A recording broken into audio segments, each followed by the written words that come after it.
the Sabre Show Live, where we control our own narratives and have the conversations that we need to have in order to better our community.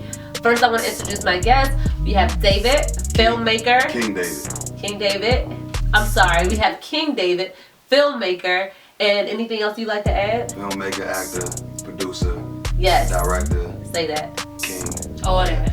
All that. And we have Courtney St. John with Young Entertainment News. Hey guys. Alright, and of course I'm your host Sabre, and I want to get started with the show. We want to talk about Jeff Sessions, Attorney General, who's been caught up in some scandals lately. We want to talk about Remy Ma and Nicki Minaj, and last but not least, we want to talk about the $30 million grossing and 3-day movie Get Out, directed by Jordan Peele. We're gonna get into that, and also we're gonna touch on interracial dating in the Black community. So before that, we have to get into a little politics.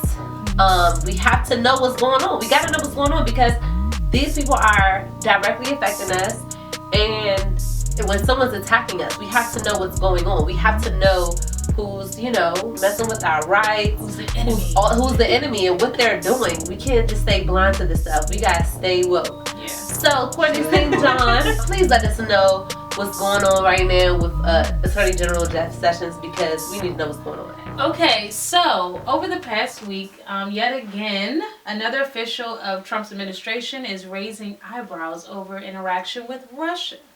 So, during the campaign last year, during confirmation hearing, Jeff Sessions, our Attorney General, was asked if he had any communications with Russia, any at all. And he stated that he had no communications with Russia, and that was a lie. Surprise, surprise. Yeah. Right. So, he's fitting right in. Basically, Attorney General Jeff Sessions announced this week that he will recuse himself from any investigation into the president's campaign. So basically, Webster defines recuse as to disqualify oneself as judge in a particular case broadly, to remove oneself from participation to involve a conflict of interest. So basically, he's just saying that he wants to remove himself from involvement with, that whole. Are they prosecuting Russia? Are they prosecuting people that have anything to do with Russia or something like that? I mean, right now it's just an open investigation. Okay. So he's removing himself from an investigation. Yes. When it comes to Russia. So basically they said that basically they're saying that the phones were tapped in the White House, and that's how they found out that he spoke to Russia. Okay. So he's just recusing himself from any involvement with that. Gotcha. So, I mean, it's blatantly, a lot of people are just saying that they have bigger issues. They're saying that he should step down, he should resign, because, he's the Attorney General, and here he is lying during his, confirmation hearing, and that's a big deal. You're in front of all these different political officials, and you're being sworn in, and, you're not being trustworthy, and you're leading our nation. So that's what the issue is. But, I mean, Trump's administration, they're furious with the whole situation. Of course they are. Yeah, I mean, but this is why they're furious, though. They're furious because they think that, no, not because they got caught. Because it came out right. No, they think that Obama's administration leaked this information. Saying that their phones were tapped. He's saying that his phones in Trump did Tower say something were about hacked. that. Yeah. The president should never tap phones and stuff like that. That's what he was saying. So basically, he's tweeted about that. Like he tweets about everything else. Yeah, let us know. If you want to let us know, then let us know. Yeah. So basically, they're calling for an investigation now of the previous administration. I mean. Exactly. I mean, if you spoke to Russia, I think the involvement is a little bit more deeper than we know or what we will ever know. Right. I mean, but hey, it is what it is. That's a lot of confusion and disorder with the so-called leader of our country. Yeah. So whatever, it's nothing new, nothing surprising me with these people. Yeah. But yeah, that's interesting. These people, yes. So, yeah, stay woke, people, I'm telling you. So, we're going to go into entertainment now. So, last week, Remy Ma had that diss track going on Nicki. Basically calling her ass fake and it's falling and all this stuff. Talking about her brother being a pedophile. Talking about she said 5 niggas gotta touch her money before she gets to touch it. Yeah. I mean, everything. So she was on Wendy Williams last week, her and Fat Joe. They just had an album that just dropped. So they were on with, yeah. Nobody, people might buy it now. No one's hip about it. Nobody's gonna buy it. No one's hip about it. Remy Ma was basically saying how Nicki Minaj was messing with her money. She's playing with my money. So that's why I had to put her out there. And she, was going on me on a couple tracks, I did say that. Remy Ma was like, I didn't really care about the raps. They were whack. But when she started messing with my money, Remy Ma said she was preventing her from being on certain red carpets, for preventing her from going to certain events, saying that like, oh, if Remy comes, that I won't come. And at the time, people of course would be like, okay, well, I'd rather be cool with Nicki than Remy. So she was like blocking a lot of her blessings.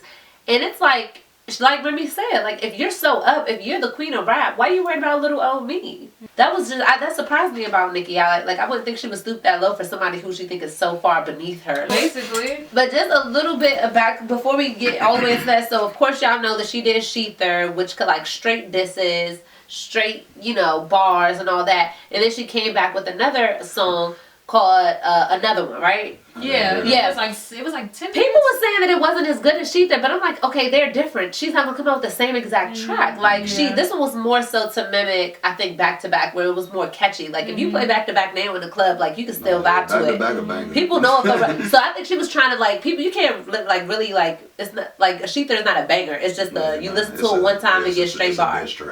Right. You came out with a second diss track before she came out with one. That's true. It don't matter what it said. I think the first one was saying like all the disses, and the second one was saying, yeah, I took this W, like, and you took this L. Yeah. It was 7 minutes.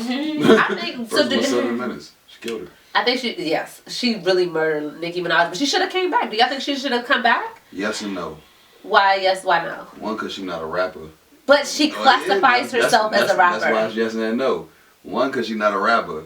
She should have came back because she accepted that title as Queen of Rap. Right. So now you gotta live up to it. Even if you don't think you're a rapper, now you gotta live up to that title you've been holding. I mean, I feel like she should. I mean, definitely. I think that would have been a good step for her career because, mind you, Nicki Minaj has been on the on the back burner for a minute now because she broke up with Safari. She hasn't released an album. Yeah, exactly. And then she's been with Meek, and that was holding back her career for a while. So, like, I think this was a good opportunity for her to be like, all right, this is what I have to bring to the table. But she doesn't have anything to bring to the table. I feel like she is a rapper because she started out rapping. Nicki Minaj used to have bars, but because she's been so rusty, she has not had any competition. She has been on her pop shit, so she's rusty. So, like, I feel like she should respond. She should get back in the lab. She should be practicing or something. But she needs to respond. It's over. It's over now. That's why I said it's a time period where you can come back in. Like it's over now. This man not even. I don't care no more. It should be. Exactly. She should have responded like 2 days after Sheether. But even a week would have done it justice. It would have been okay. You gotta look at it like too. Remy Ma can't end Nicki Minaj, so whether she can though a little. She can a little maybe. She can dismantle her Queen of Rap. She can't Ja Ruler. No. She can't Ja Ruler. No. She's not gonna lose her fan base because she popped too. She's not gonna lose her fan base, but she loses respect from the very people who made her who she is today, which is her rap fans. She's no longer the Queen of Rap. Everything that Nicki Minaj does from this point on, every interview is going to be like, but Remy bodied you. For a while. That's not going to last forever. It's been a year since the Meek and Drake beef. When 50 killed Ja, they was both big. True. They was both. You gotta have two big fish. A little fish ain't going to kill no big fish. Remy done. She has the ability. She's done from the momentum from this. And when she comes out with her solo album and if her solo album that she's coming out with this year is fire, are people really caring? Now I feel like I'm gonna buy it. I'm going to go to the store. I'm going to buy a CD that I don't play and stream it because Remy Ma did what she had to do. If her next album fire, she can give Nicki some go. Though anyway. Instead of gossiping and all that stuff, this is not a gossipy show. We get down to what can help make us better. So let's talk about some takeaways, some lessons that we can learn from this whole altercation, this whole rap beef. If you're going to claim a title, you got to live up to it. Hey. That's a good takeaway from this. That's a good takeaway. Even if, I'm not saying that Nicki called herself the Queen of Rap, but she accepted it. Yeah. So if you accept it, you the queen of rap. You gotta respond. And you know another thing that I noticed, a lot of people was like, "Oh, Nicki don't gotta respond. She's so much." I could see. They're just sucking up to her.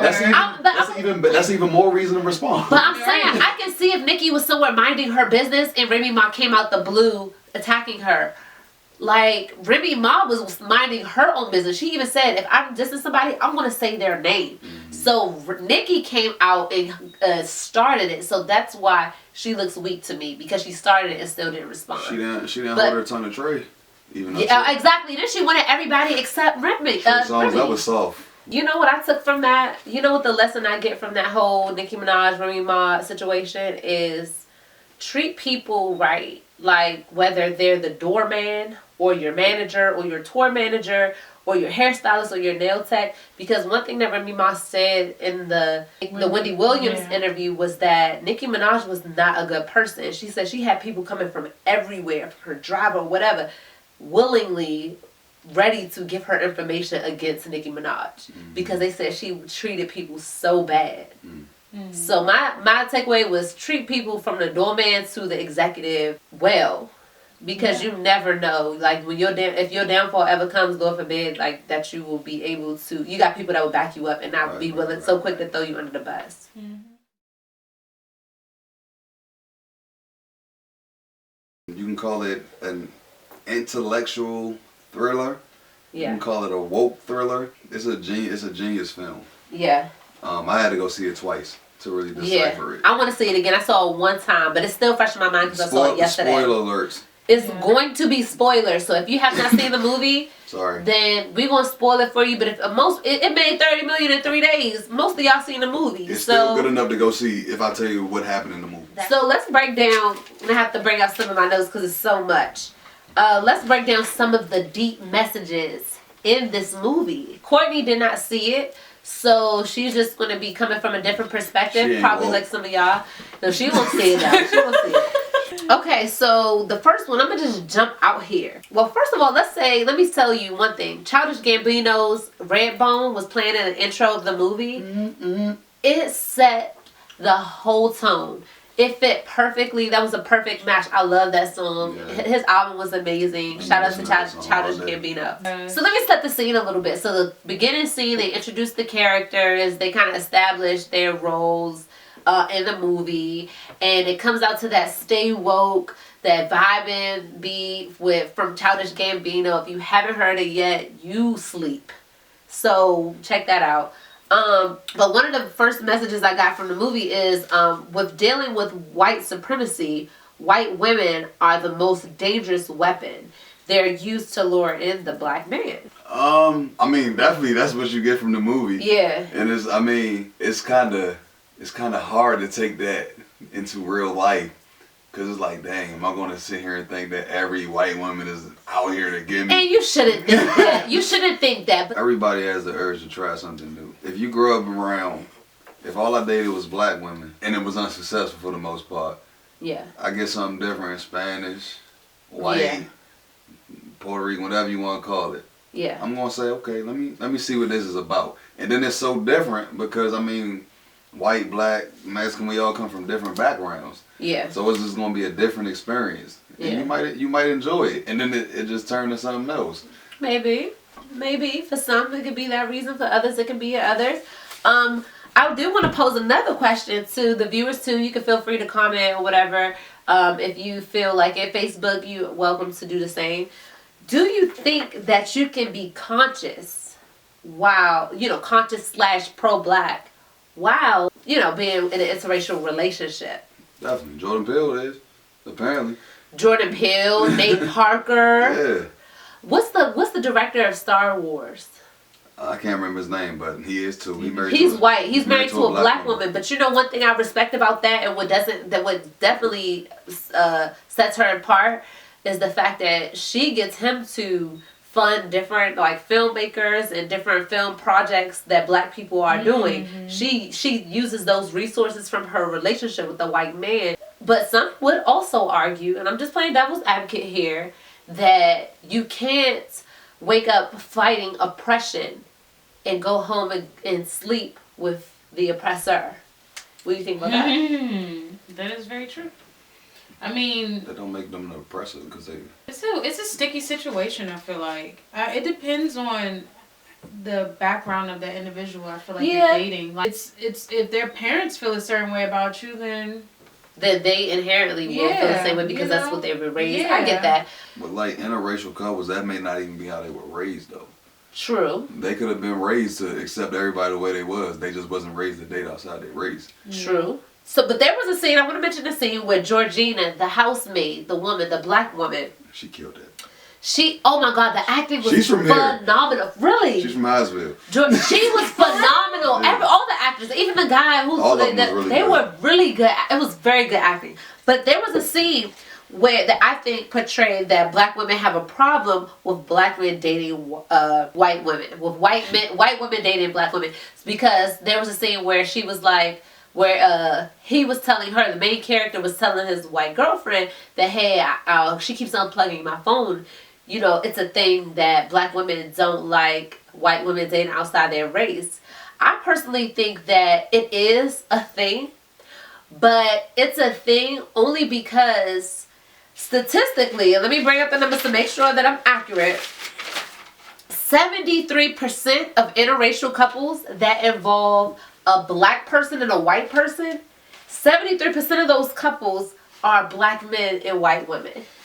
So that makes black women automatically having to compete with white women to get black men. That's just the reality of it. I honestly believe it's easier for a black man to get a white woman than it is for a white man to get a black woman. It is. Absolutely. So because we don't date outside of our race in those numbers. We date outside of our race 30% less.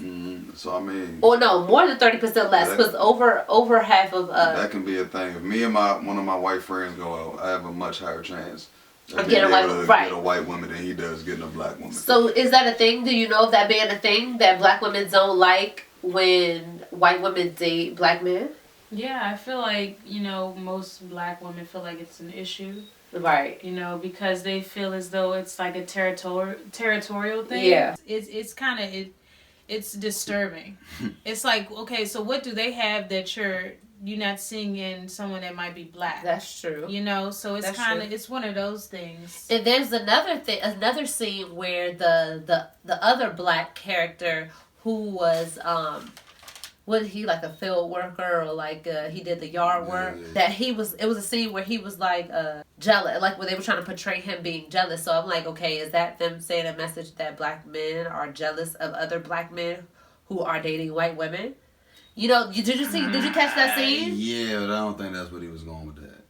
Because remember when she was like, he was like, I think he has a thing for you because he was like, she's special. I think that was she's real special. Because the first time I watched the movie, I didn't catch that. But the second time, it made more sense. Right. Because it was like he talking about his granddaughter. Right. And so I'm like, that's why he's speaking around. But you don't think it would have double meanings? I mean, it could. True. It could, but that's not how I took it. And then let's not forget the police scene where they got pulled. They didn't get pulled over. They had an incident where they hit a deer. And the police came to, look at the situation. And she was the driver, but they asked for his ID. So that racial profiling thing was a white town, and he automatically looked like he needed to be, checked out. All these things are big. That scene was important because it seemed... The first time I watched it, I legit believed in Rose. Rose? That was her name. Oh, yeah. The main character. I legit believed in her. Yeah. But watching it again... Yeah, saying like, I'm not going to let nobody mess with my man. Yeah, she was protecting herself, so they didn't know who he was. So right. At the end of the film, they was like trying to search for him. Right. They would have known where he was going, but they had no idea who he was. Yeah. So they never got to see his ID. So it just made more sense watching it the second time. True. I didn't catch that. There was such a scene in the movie that made me be like, oh my God, like this shit is real. There was a scene where they were explaining to the father, they got to the house, they were explaining to the father, the main character's father, the white father, that they got a deer accident, a slight deer accident, and the way he was describing deer was as if how white people describe black people. Black buck. He was saying things like, oh, I just hate deer. You know, I just wish they would take them all away. He was saying, you know, if you kill one, good for you. That's just one more off the street because I just cannot stand that they're bad for the environment and so on and so forth. And it's like that was symbolic too. Wow, they are really like it just became so much realer to me. Like, oh wow, that's how they feel about black people, and it's something that I knew, but because it's something it was like deer is not something we can control, but it can really alter what's going on. Yes. And it's like that's what they were saying with black people. Yeah. So and black buck was a term used for like a slave that would not bow down to a white man. For basically the masculine man, black man. Something like that. That was the buck. That was the strong black man was called a slave buck on the plantation. Mm-hmm. Yeah, that was crazy. That was really like. Wow, if you look at that scene, if you catch it, like this film is, if you're not socially conscious, you're gonna be like, oh, this film it's not all it's cracked up to be. It's good, but it ain't all that. Films like that. But if you are socially conscious, every single scene has a message. But moving on to the next, the overall message. I feel like the movie depicts that liberals are just as racist as your stereotypical white trash trailer park. Confederate flag toting racist. Important scene, the party. Yes. Everybody had on everybody who was invited to the party had on a form of red.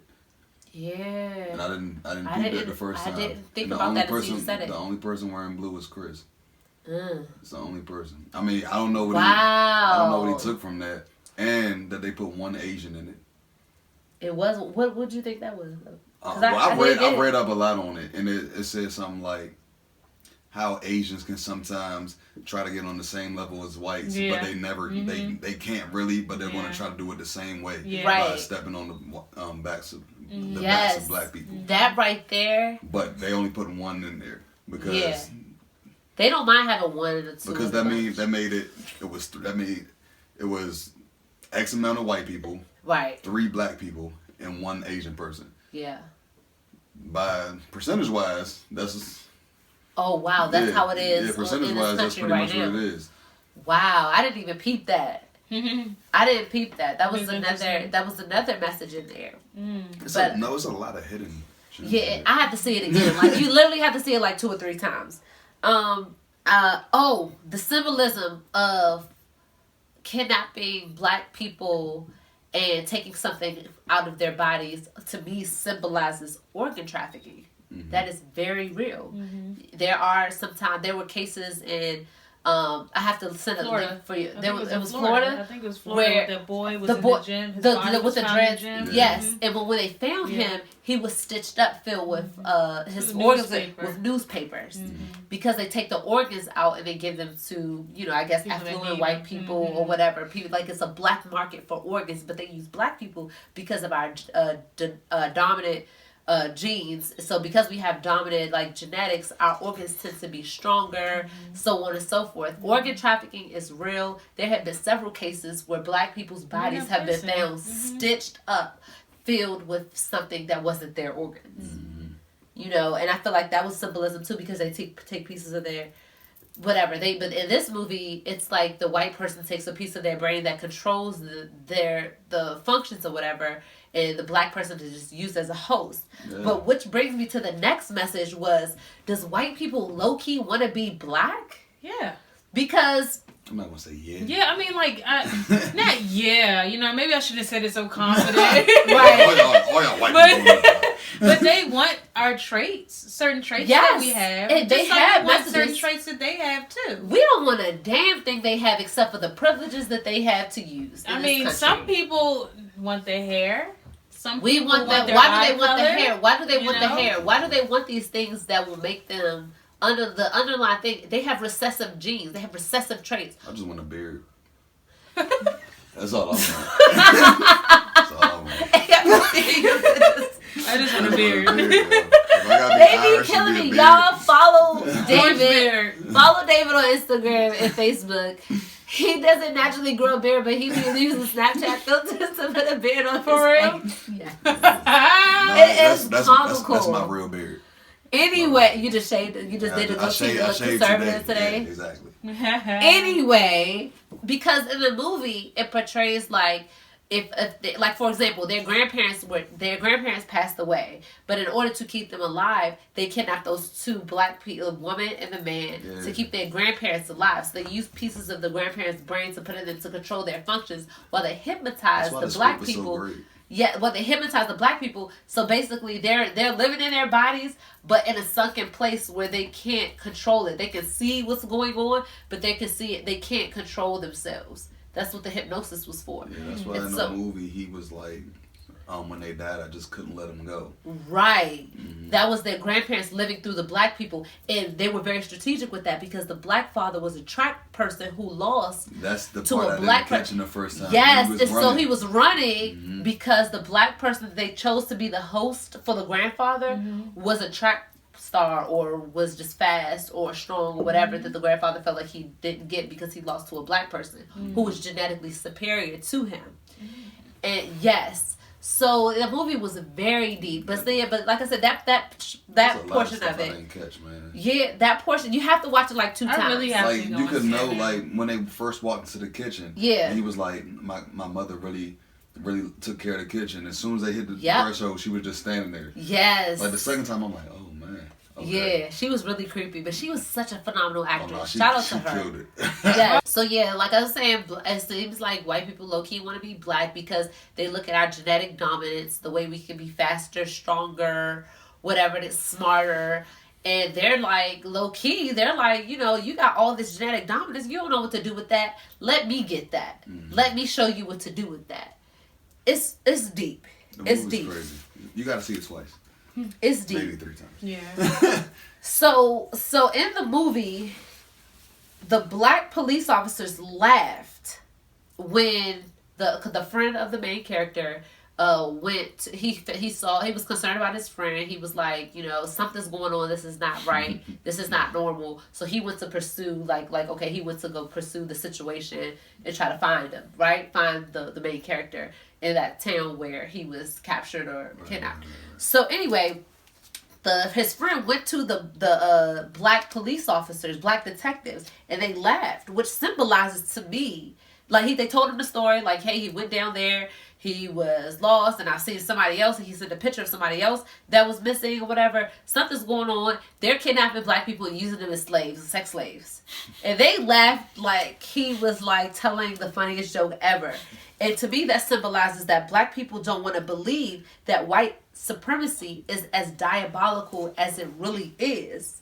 And it also symbolizes that the truth-seeking black people are looked at as crazy. Yeah. And they're like out of like really, and they just laugh at like they're crazy, like they're just they can't fathom. They're too woke, it seems like. Not only that, I don't even think they look at it as too woke. They look at it as you lost your fucking mind. You talk about organ trafficking. They don't do that. White people don't do that. The proof could be there and everything could be out there, but so why was his body stitched up with newspaper in it? Oh, I don't know. But that's civilized. I think that black people. That's a gruesome crime for somebody to do to someone without it being any justification for it. Yeah. But I'm saying we can see it. Black people who are woke are looked at as doing too much or crazy or like out of their minds. And people who aren't woke laugh at them. Oh, white say, you think we live in a system of white supremacy? This is America. We're all have freedom. Like, you're crazy. That shit is real. That shit is really, really real. It's real. There's a lot of irony in that movie. Let me speaking of irony, I've seen a lot of Kanye West's similarities with the main character. Really? Yes. One being unresolved issues with his mom. That was in the movie. You didn't see that part, but you will. Unresolved. If you see the movie, unresolved issues with his mom. He thinks that when he moved his mom to LA, that he kind of contributed to her death because LA, the strive for perfection, and that's why she wanted to get the cosmetic surgery. He always dates outside his race. Even though Amber Rose is technically black because her family is from some island, anyway, where a lot of Africans are. You know, just like Dominicans who say they're not black, but they're Haitian and Mexican. A lot of them, the black Dominicans anyway. So what is Haitian?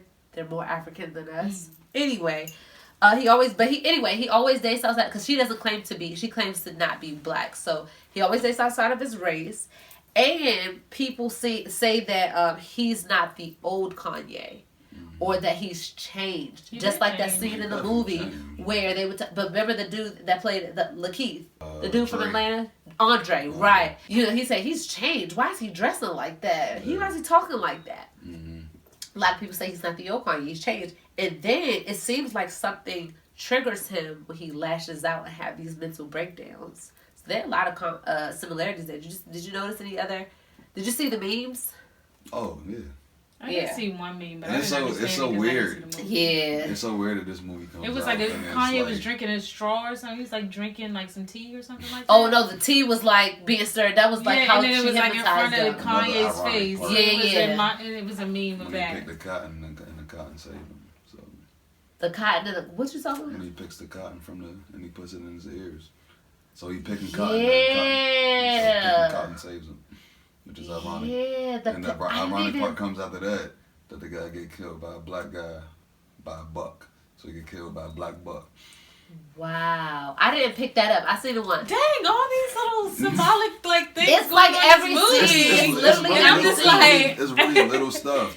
When they were I seen a picture, it was like when they were sitting down on the couch. Yeah. When Dre was about to leave, they looked like an American flag. He has a blue shirt, she has on striped shirts. She has a striped red and white shirt. Right. And he has on blue. It's like that when you just lose all these, like, it's all these symbols going on, you just, like, don't see it. When they first walk in, it's 2 omega signs right there, which is... What's omega signs? Alpha and omega? Oh, yeah. Yeah, so he's walking through 2 omega signs, so it's the end of him. Damn, so David? It's just like a lot of...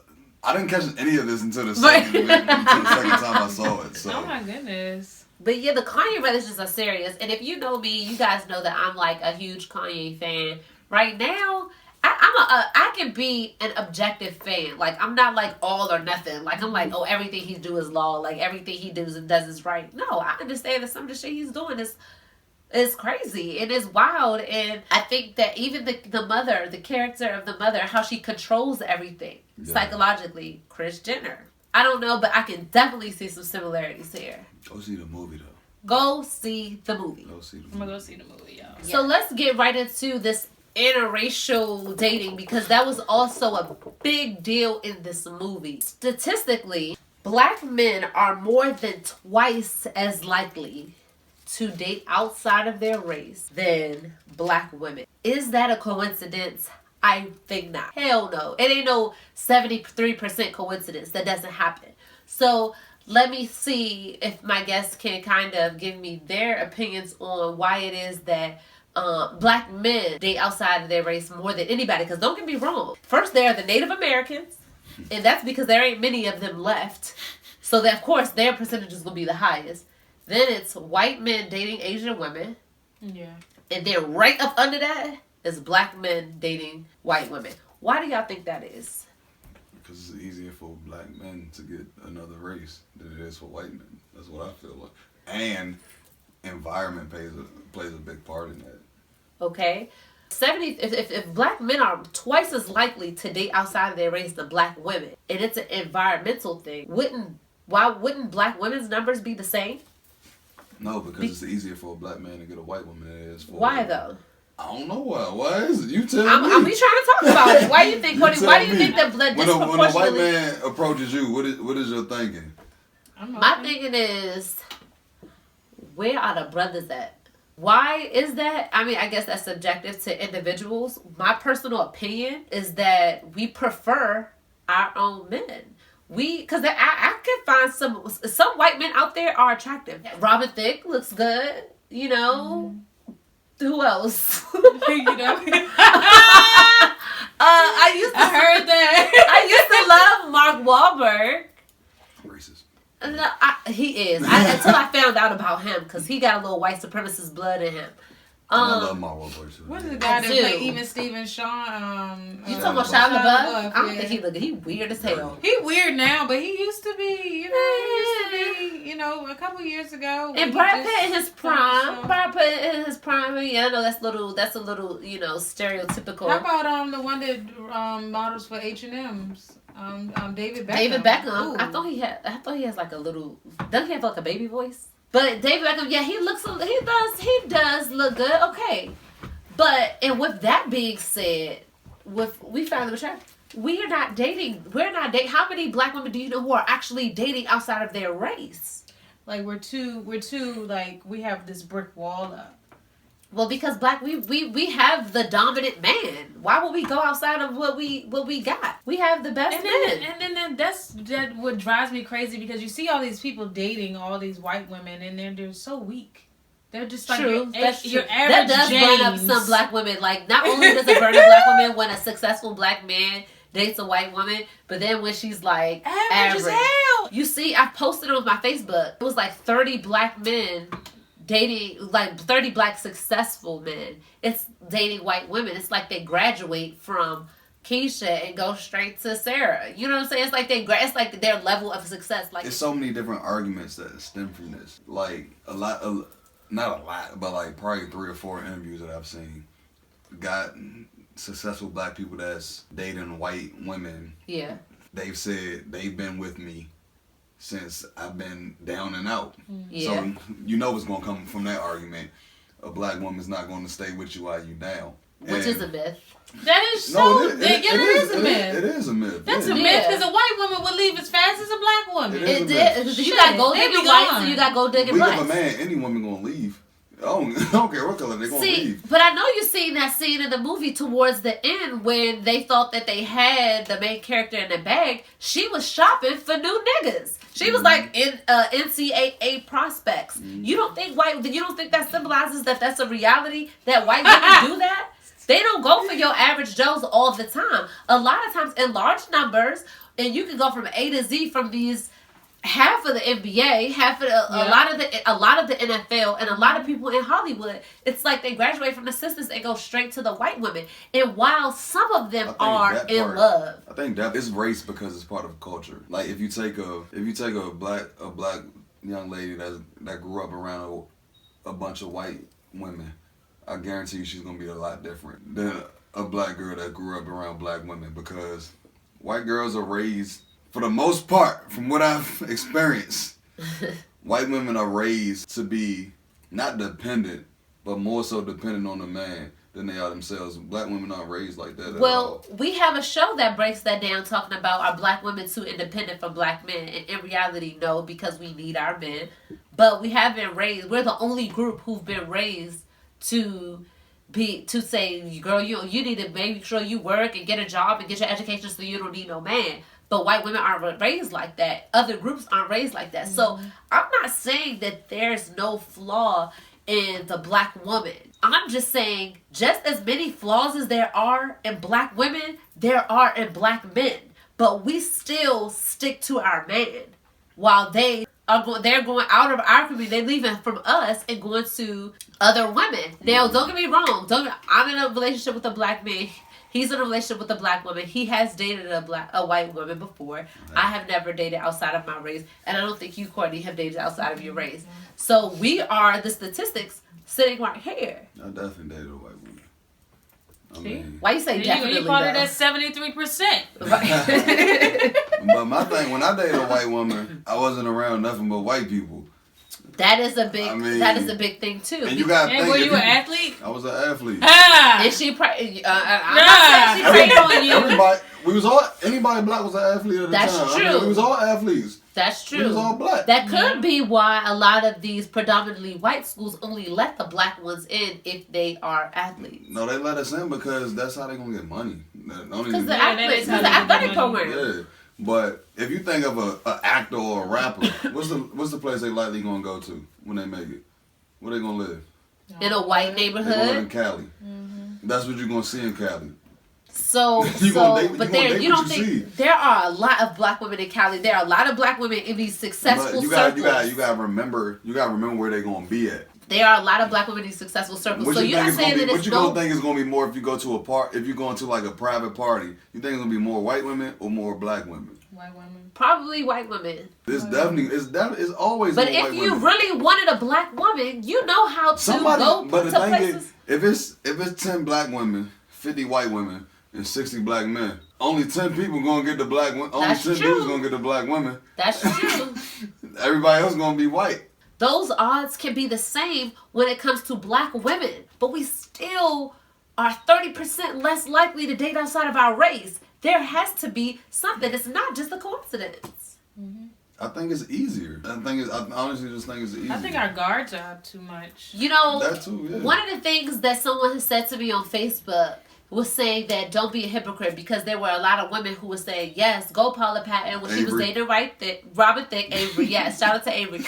Go Serena when she dated the white guy when she's engaged now to the white guy with from Reddit, the racist website. And we were like, oh yes, go them. Get you a white boy, get you a Tom, get you a Brad.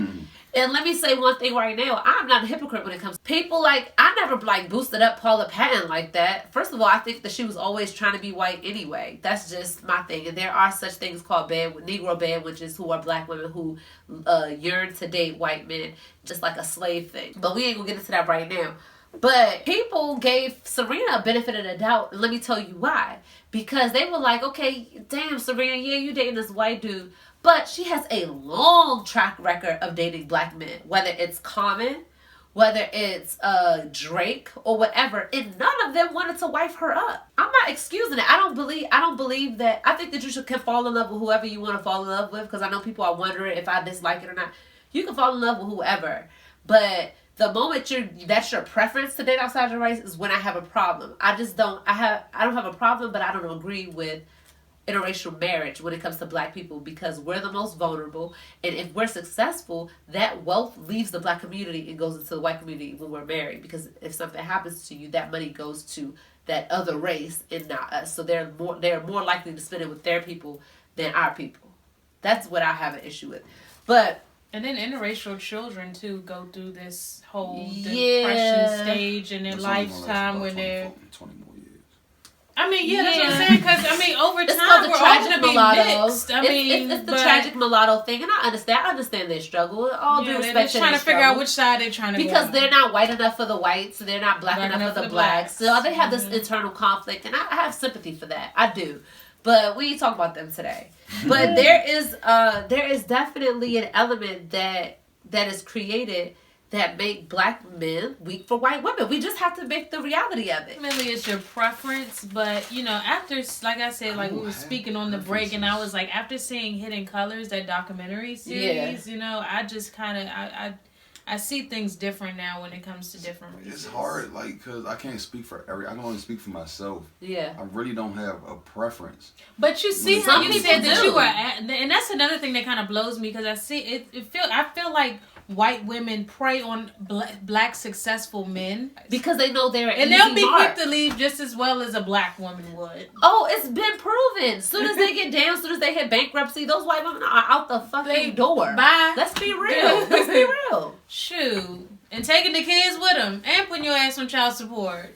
Why is it that you think that black men who are dating interracially don't want to talk about it? Because the reason why they date in large numbers, because I do think that there's a small percentage that actually falls in love. That's where they're in the majority white city or majority white school. My boyfriend, his ex before me was a white woman because he was in college. He was in an all white school. That happens a lot. I understand that. Because we keep going to white colleges. Black athletes gotta go to black colleges.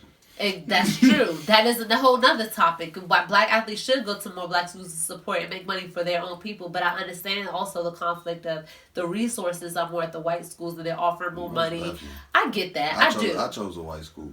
I get it. Cool. But back I was saying, I understand, if that's the scene, if that's the scenery, that if you got 10 black girls versus 100 white girls, the 10 black girls half of them is probably looks good. Yeah, it's only a little bit that's right, good. and then they're probably going to be, the rest of them are probably going to be hard to get because they have so many options. Right. So I get that. So I don't have anything against that. But my thing is, there are so many black men who say, oh, I got teased as a child by black women, so I'm only dating white women. Or I got, I had bad, black women have attitude problems, as if that's not a women thing, like as if that's exclusive to whites. Definitely. I mean, to blacks. So I think that it could be self-hate. I think that it could be programming from slavery that they weren't able to let go. I think some people need counseling. Some people have mother issues with their black mothers, so they date outside their race for that reason. I think that it's situational because of what school you go to or what town you live in. I think there are a lot of different things. I think it's a lot of that's what a lot of people see too. When we watching TV, you see a lot of white wives. You ain't seeing no. If you're watching a black show. It's dysfunction. It's not a black wife. It's a black ex-wife. It's a black ex-wife. It's a black baby mama. It's a black mother. We ain't seeing black women as wives. But we have to take back that image of our black women being as desirable, or if not even more, to our black men, because it's very important that we keep our black family structure going. Because if you value another group's women, I think you're gonna fall short. You're degrading your own. Yeah, it's it's crazy, but like I said, I feel like I just, if someone asked me my perspective on it, I would say that, do you love who you love? Because I don't give a damn. I really don't care. But when it comes to the wealth, chances are when you're married to someone, if something happens to you, majority of your estate is going to your spouse. If it's going to your spouse and your spouse is not black, any other race, they're more likely to spend money with their race, not yours.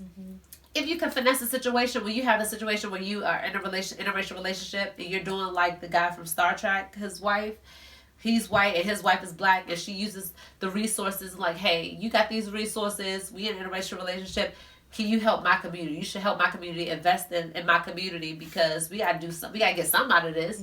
As far as that, it's not about using the person. It's just about caring about your community as well. And using those resources. And if you are a white person dating a black person, you should want to use your resources to help out your spouses or your partner or your boyfriend or girlfriend community. If you really love them, you will love their community. You will see how stressed and how lacking their community is doing and do something to help them. And then another thing is, I think that black people shouldn't date outside their race simply because we're the most vulnerable.